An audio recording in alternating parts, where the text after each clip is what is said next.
میں نے تو اپنی زندگی میں اب تک، حالانکہ میں تو درس نظامی میں نے پڑھا ہے، میں نے المہند المفند کا ہمیں تو پتہ بھی نہیں تھا اس میں کیا لکھا ہوا ہے، یہ قصے پرانے ہو چکے تھے، یہ بحثیں ختم ہو چکی تھی، نئے سرے سے ایک پرانے قصے اٹھا کے امت میں آگ لگا دینا۔ واہ واہ سرکار، سبحان اللہ، آپ کو پتہ ہی نہیں تھا المہند میں کیا لکھا ہے۔ تو سر پھر دیکھیں کہ یہاں وہ بندہ بیٹھا ہے جو مفتیا کی ایجوکیشن کر رہا ہے کہ آپ کو پتہ ہی نہیں کہ آپ کے عقیدے کیا ہیں، وہ ہیں جو المہند میں لکھے ہوئے ہیں۔ تو یہ جو ہمارے یہاں سلسلہ چل پڑا ہے نا کہ سارے غلط ہیں، یہ بھی میں نام نہیں لیتا، یعنی وہ بھی غلط، وہ بھی غلط، وہ بھی غلط، وہ بھی غلط، مجھے پتا ہے اسلام کا، اس کا مطلب یہ آدمی جائے گا 2-4 اس جیسے اور جائیں گے، باقی تو سارے اب تک غلط لوگ تھے، تو شاید جنت میں پھر دال چاول پکے ان کے لیے۔ وہ یہ تو آپ لوگ باتیں کرتے ہیں، میں تو کہتا ہوں اب سب کے سب لوگ اپنی کیتیاں بھگت کے پھینٹی کھا کے جنت ہی جاؤ گے انشاءاللہ، لیکن آپ تو کہتے ہیں دوسرے تو سارے فارغ ہیں۔ ہمارے حضرت حکیم الامت مولانا تھانوی رحمۃ اللہ علیہ کے سامنے ایک شخص نے کہا کہ جی احمد رضا بریلوی نے تو یہ بات لکھی ہے، اس طرح کہہ دیا۔ آپ جانتے ہیں کہ مولانا احمد رضا خان بریلوی جو ہیں انہوں نے ہمارے اکابر کے خلاف کفر کے فتوے دیے، تو حضرت نے ڈانٹا ہوں کہ تم ایسے نام کیوں لے رہے ہو بغیر کسی تعظیمی لقب، مولوی کہتے، مولانا کہتے، مولانا احمد رضا خان بریلوی کہتے، تم نے صرف احمد رضا خان بریلوی کیوں کہا؟ یعنی گویا اس کو بھی ان کی توہین سمجھا اور ٹوکا کہ ٹھیک ہے تمہارے خلاف دوسرے مسلک کے آدمی ہیں، ہمارے اوپر فتوے بھی لگائے، لیکن ہم اپنی زبان کو گندا نہیں کریں گے، ہم اپنی زبان سے ان کی توہین نہیں کریں گے۔ تو اللہ تبارک و تعالیٰ نے ہمارے اکابر کو ایسا بنایا کہ اپنی زبان کو ہمیشہ دائرے میں رکھیں۔ المہند ہند کی تلوار، علی المفند ایک پاگل سٹھیائے ہوئے بابے کے اوپر جس کا دماغ چل جائے، اور وہ بابا کسے کہا انہوں نے؟ احمد بریلوی کو۔ جناب جب اشرف علی تھانوی صاحب اتنی سخت لینگویج یوز ہوئی احمد بریلوی کے بارے میں کہ پاگل بابا کہا، اس وقت تو ان کی رگ نہیں پھڑکی کہ احترام سے لکھے نام، اور بعد میں مریدوں کے سامنے مولانا کے بغیر ذکر ہو گیا تو احترام کی رگ پھڑک گئی۔ وہ کینوں کہانیاں کراندے ہو، ہوں تہاڈی کہانیاں نہیں چلنیاں، نہ تہاڈے وڈیاں دی چلنیاں نہ چھوٹیاں دی۔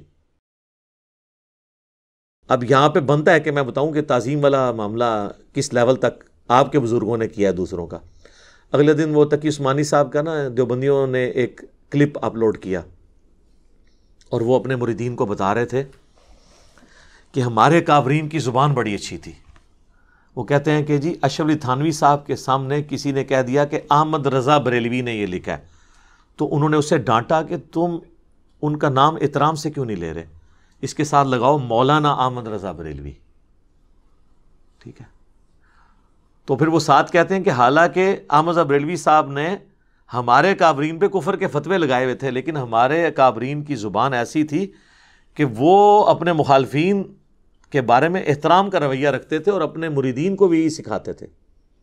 ہمارے حضرت حکیم الامت مولانا تھانوی رحمۃ اللہ علیہ کے سامنے ایک شخص نے کہا کہ جی احمد رضا بریلوی نے تو یہ بات لکھی ہے، اس طرح کہہ دیا۔ آپ جانتے ہیں کہ مولانا احمد رضا خان بریلوی جو ہیں انہوں نے ہمارے اکابر کے خلاف کفر کے فتوے دیے، تو حضرت نے ڈانٹا ہوں کہ تم ایسے نام کیوں لے رہے ہو بغیر کسی تعظیمی لقب، مولوی کہتے، مولانا کہتے، مولانا احمد رضا خان بریلوی کہتے، تم نے صرف احمد رضا خان بریلوی کیوں کہا؟ یعنی گویا اس کو بھی ان کی توہین سمجھا اور ٹوکا کہ ٹھیک ہے تمہارے خلاف دوسرے مسلک کے آدمی ہیں، ہمارے اوپر فتوے بھی لگائے، لیکن ہم اپنی زبان کو گندا نہیں کریں گے، ہم اپنی زبان سے ان کی توہین نہیں کریں گے۔ تو اللہ تبارک و تعالیٰ نے ہمارے اکابر کو ایسا بنایا کہ اپنی زبان کو ہمیشہ دائرے میں رکھتے۔ انہوں نے تو خیر اس سے بھی بڑا جملہ اب ہو رہا ہے، وہ کہتے ہیں دیکھیں اللہ نے ہمارے اکابرین کو کیسا بنایا تھا، اللہ معافی دے، دیکھو انہوں نے اکابرین بن کے نازل ہوئے نے، جیسے کہتے ہیں نا نبی الاسلام کو رحمت للعالمین بنا کر بھیجا، ایک کہتے ہیں ساڈے بابے بنا کے اتو نازل ہوئے نے، کیڑے؟ اشرف علی تھانوی رسول اللہ علیہ بابے، جی ہاں، عالم امداد رسالہ، وہ بابے کہتے ہیں ہمارے کافرین کو اللہ نے ایسا بنایا تھا، اور وہ بات کسی کر رہے تھے اشرف علی تھانوی نے سمجھایا۔ اب آپ نے یہ بات یاد رکھنی ہے، تو ہم مولانا تقی عثمانی صاحب حفظہ اللہ تعالی سے ریکویسٹ کرتے ہیں کہ سر آپ ذرا یہ اپنی عوام کو بتائیں کہ آپ کی جو عقائد کی بنیادی کتاب ہے المہند علی المفند، اس پہ جو 25 علماء دیوبند نے سائن کیے تھے، اس میں کیا اشرف علی تھانوی صاحب کے سائن موجود نہیں ہیں؟ اور انہوں نے لکھا ہے کہ میں نے اس کتاب کو پڑھا ہے, میں اس کے ساتھ متفق ہوں, اور لکھا ہے اینڈ پہ جا کے اپنے سائن کیے ہیں اشرف علی تھانوی حنفی چشتی. اور یہاں آپ کو تھانوی صاحب کا یہ واقعہ سنا رہے ہیں کہ انہوں نے اپنے مرید کو ڈانٹا. تو سر یہ بتائیے کہ المحند علی المفند کا مطلب کیا ہے؟ المحند ہند کی تلوار, علی المفند ایک پاگل سٹھیائے ہوئے بابے کے اوپر جس کا دماغ چل جائے. اور وہ بابا کسے کہا انہوں نے؟ احمد بریلوی کو. جناب جب اشرف علی تھانوی صاحب اتنی سخت لینگویج یوز ہوئی احمد بریلوی کے بارے میں کہ پاگل بابا کہا, اس وقت تو ان کی رگ نہیں پھڑکی کہ احترام سے لکھے نام, اور بعد میں مریدوں کے سامنے مولانا کے بغیر ذکر ہو گیا تو احترام کی رگ پھڑک گئی. وہ کینوں کہانیاں کران دے ہو, ہوں تہاڈی کہانیاں نہیں چلنیاں, نہ تہاڈے وڈیاں دی چلنی ہے نہ چھوٹیاں دی. اگر مفتی اعظم پاکستان, بلکہ وہ تو کہتے ہیں اس وقت مفتی اعظم ارتھ ہیں وہ, ہاں جی, اس لیے کہ انڈیا والے بھی ان کو مفتی اعظم کہتے ہیں, تقی عثمانی صاحب کو. جب ان کا لیول یہ ہے کہ وہ بیٹھ کے اپنے بچوں کو اس قسم کی کہانیاں کروا رہے ہیں کہ اللہ نے ہمارے کابرین کو ایسا بنایا تھا. سر آپ کے کابرین کو ایسا بنایا تھا کہ وہ احمد بریلوی صاحب کو المفند کہتے تھے, اور اس میں انہوں نے اس میں لکھا ہے کہ احمد بریلوی اور ان کی پوری جماعت ایک شیطانی لشکر ہے جو ہم پہ حملہ آور ہوا ہے, جس طرح کے انبیاء کرام پر شیاطین حملہ آور ہوتے تھے, علماء دیوبند رضی اللہ عنہم پر یہ حملہ آور ہوا ہے. رضی اللہ عنہم بھی لکھا. تو اب آپ کو بچوں پتا چلا کہ اللہ تعالیٰ نے دیوبند کے کابرین کو کیسا بنایا تھا. اب تو ہم یہ کہیں گے نا کہ وہ اپنے مخالفین کو المفند کہتے تھے اور ان کے سر پہ تلوار رکھتے تھے, المحند ہند کی تلوار علی المفند, ایک پاگل بابے کے اوپر. تو تقی عثمانی صاحب حفظہ اللہ تعالی و دامت برکاتہم العالیہ, آپ کے کابرین کو ایسا بنایا گیا تھا. تو اب آپ یہ کہانیاں کرانی چھوڑ دیں, یہ سب کہانیاں, آپ کی لینگویج یہی تھی, اور آپ کی نہیں, آپ کے مخالفین نے بھی یہی کیا. اسام الارمین کا مطلب ہے ارمین کی تلوار, اور اس میں احمد بریلوی نے لکھا ہے کہ علماء دیوبند جن کے اوپر فتوے لگائے ہیں یہ سب کے سب کافر ہیں, ان کے کفر میں شک کرنے والا بھی کافر, اور یہ مرتد ہیں, اس پہ اجماع یعنی واجب القتل. تو دونوں نے ایک دوسرے کی بڑی تعظیم کی ہے, عزت کی ہے انورٹڈ کاما کے اندر. تو اب یہ لوگ کہہ رہے ہیں کہ جی یہ تو انجینئر نے دفن ہوئے مسئلے اٹھا دیے ہیں. میں نے تو اپنی زندگی میں اب تک, حالانکہ میں تو درس نظامی میں نے پڑھا ہے, میں نے المحند المفند کا ہمیں تو پتہ بھی نہیں تھا اس میں کیا لکھا ہوا ہے. یہ قصے پرانے ہو چکے تھے, یہ بحثیں ختم ہو چکی تھی, نئے سرے سے ایک پرانے قصے اٹھا کے امت میں آگ لگا دینا. سر دفن نہیں ہوئے تھے. دفن تو یہ تب ہوئے ہوتے کہ جب دیوبند اور بریلویوں کی مسجدیں ایک ہوتی. کیا دیوبندی دعوت اسلامی کی جماعت کے لوگوں کو اپنی مسجد میں آنے دیتے ہیں؟ اور کیا بریلوی تبلیغی جماعت کو اپنی مسجد میں آنے دیتے ہیں؟ تو پھر یہ کہنا کہ دفنائے ہوئے مسئلے انجینئر نے اٹھائے ہیں, تو ایسا تو نہیں, یہ دفن تو وہی نہیں تھے, یہ دفن ہوئے نہیں سر. یہ لاشیں دفنانے کا وقت اب آیا ہے. یہ تو گل سڑ کے تعفن پھیلایا ہوا ہے پوری دنیا میں ان لاشوں نے. ہم انہیں ایک ایک کر کے ڈھونڈ ڈھونڈ کے دفنا رہے ہیں اللہ کے فضل سے, تاکہ ان کی بدبو ختم ہو. یہ دفنائے ہوئے مسئلے نہیں ہیں سر.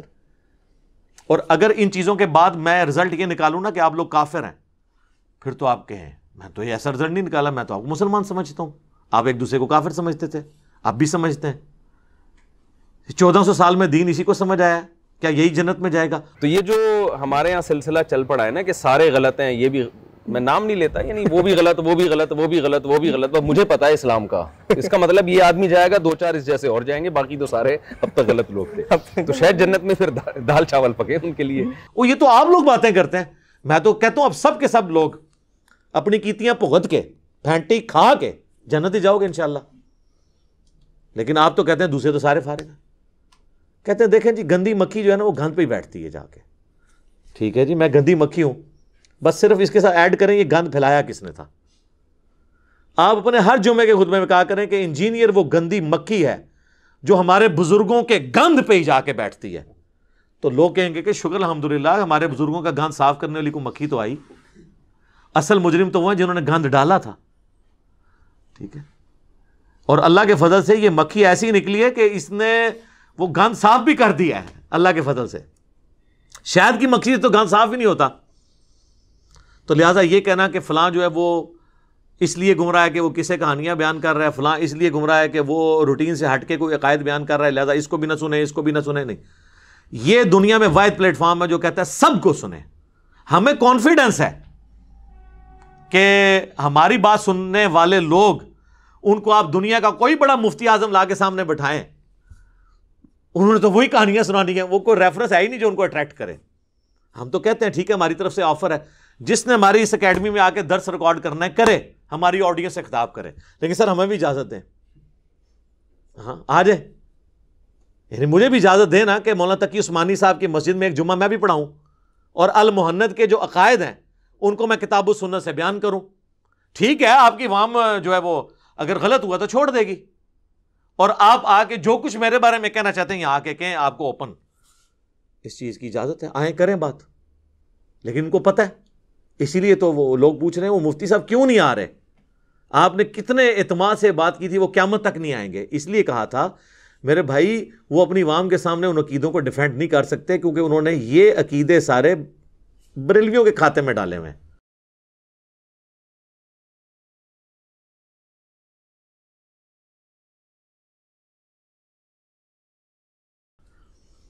بلکہ ابھی تو اردو پوائنٹ کو جو مفتی صاحب نے انٹرویو ریکارڈ کروایا اس میں تو انہوں نے کہا کہ ہم تو درس نظامی کر کے مفتی بن کے فارغ ہو گئے، ہمیں تو پتہ ہی نہیں تھا کہ المحند میں کیا لکھا ہوا ہے. میں نے تو اپنی زندگی میں اب تک، حالانکہ میں تو درس نظامی میں نے پڑھا ہے، میں نے المحند المفند کا ہمیں تو پتہ بھی نہیں تھا اس میں کیا لکھا ہوا ہے. یہ قصے پرانے ہو چکے تھے، یہ بحثیں ختم ہو چکی تھی، نئے سرے سے ایک پرانے قصے اٹھا کے امت میں آگ لگا دینا. واہ واہ سرکار، سبحان اللہ، آپ کو پتہ ہی نہیں تھا المحند میں کیا لکھا ہے. تو سر پھر دیکھیں کہ یہاں وہ بندہ بیٹھا ہے جو مفتیا کی ایجوکیشن کر رہا ہے کہ آپ کو پتہ ہی نہیں کہ آپ کے عقیدے کیا ہیں، وہ ہیں جو المحند میں لکھے ہوئے ہیں. تو اللہ کا شکر ہے، سچائی سچائی ہوتی ہے، وہ اپنا رنگ دکھاتی ہے اور دکھائے گی انشاءاللہ. ان لوگوں کو بات کرنے تھے، ہم یہ کبھی قدغن نہیں لگا سکتے فلاں بندے کی بات سنو فلاں کی نہ سنو، سب کی سنو. میں تو کہتا ہوں تمام مکاتب فکر کو تبلیغ کرنے کی بھی اوپن اجازت ہونی چاہیے، اور مسجدیں بھی جو ہے نا یہ فری ہونا چاہیے.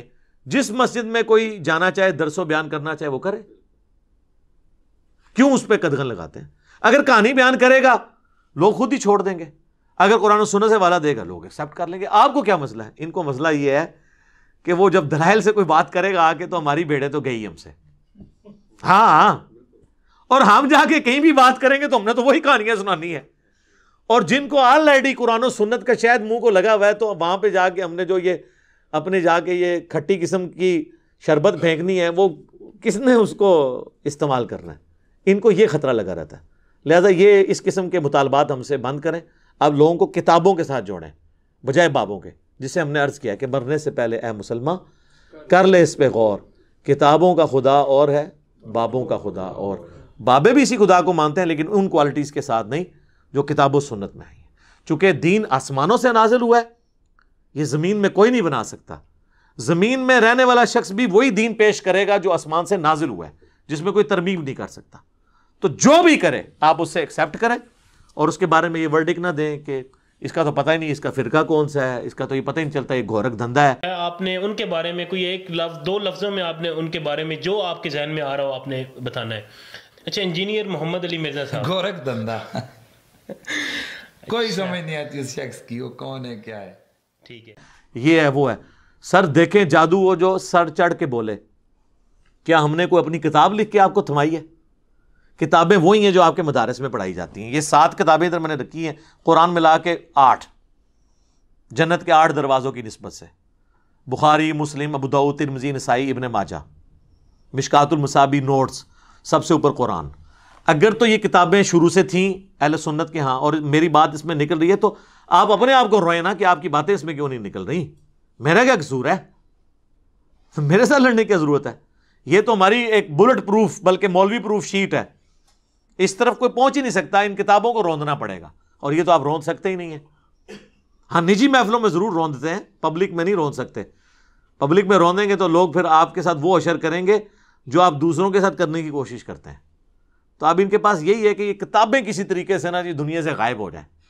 اور لوگ، وہ میں نے بتایا نہیں، ایک ناکام عاشق کی طرح ایک مولوی نے جا کے وہ ایک ویڈیو بنائی ہے جنگل میں بیٹھ کے کہ کتنا اچھا وقت تھا، لوگ اپنے اپنے علماء کے پاس جاتے تھے، ان سے مسئلے پوچھتے تھے. پھر انجینئر آ گیا سر ابھی تو اچھا وقت آیا ہے. انجینئر آیا تو اس نے کہا بھی بریلوی دیوبندیوں کے پیچھے بھی نماز پڑھ لو یار, اور دیوبندیوں بریلویوں کے پیچھے بھی پڑھ لو, اہل حدیث ان کے پیچھے پڑھ لو. ہم نے تو آ کے آپ کو جوڑ دیے, اور اس سے بڑا اتحاد یہ کرایا کہ آپ سب لوگ اکٹھے ہو گئے ہیں ہماری وجہ سے, ایک دوسرے کی عزت کرتے ہیں. پرانے بابے ایک دوسرے کو کافر ڈکلیئر کر کے گئے ہیں, اور ابھی والے احترام کے ساتھ نام لیتے ہیں اور اتنی رسپیکٹ دیتے ہیں. تو سر یہ کریڈٹ تو دیں نا. وہ اسی وجہ سے کہ ہم کہتے ہیں سب کو سنیں, یہ قدغن آپ نہیں لگا سکتے کہ اس کو سننا ہے اس کو نہیں سننا.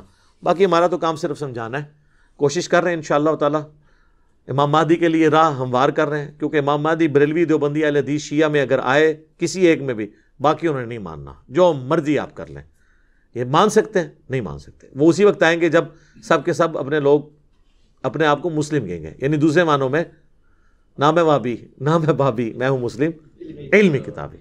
ٹھیک ہو گیا جی.